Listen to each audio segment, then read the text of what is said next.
時間，撥動琴弦訴說着昨天，穿過風沙，穿越千年的思念。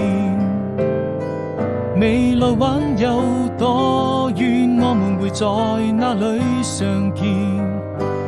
一切又回到起點。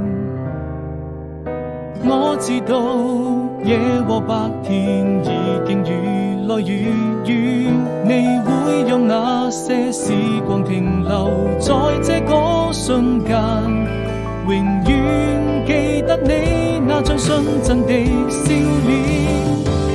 哪怕被風化成一片煙沙，